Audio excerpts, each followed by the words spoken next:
بسم اللہ الرحمن الرحیم۔ اولاد آدم کا سب سے بڑا دشمن ابلیس جس کے شر وسوسوں سے دنیا کا کوئی فرد بھی محفوظ نہیں رہ سکتا، بڑے بڑے عابدوں اور زاہدوں کو بھٹکانے والا۔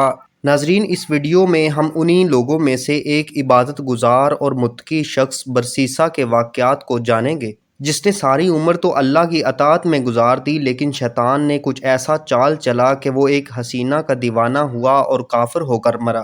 ناظرین، بنی اسرائیل میں ایک عابد تھا جس کا نام برسیسا تھا۔ وہ 70 سال سے خدا کی عبادت کر رہا تھا۔ نماز پڑھنے کے لیے اپنے حجرے میں داخل ہوتا تو 10 دن بعد نکلتا، روزہ رکھتا تو 10 دن کے بعد افطار کرتا۔ شیطان لعین نے اس کو گمراہ کرنا چاہا، کئی داؤ پیچ کیے، لیکن وہ گمراہ نہ ہو سکا۔ آخر اس بڑے شیطان نے سب شیطانوں کی میٹنگ بلائی اور کہنے لگا، کیا تم میں سے کوئی مرد میدان ہے جو عابد برسیسا کو گمراہ کرے اور اس کو کافر کر کے مارے؟ ایک شیطان جس کا نام ابیس تھا، اس نے کہا، اس کو گمراہ کرنا ایک معمولی بات ہے،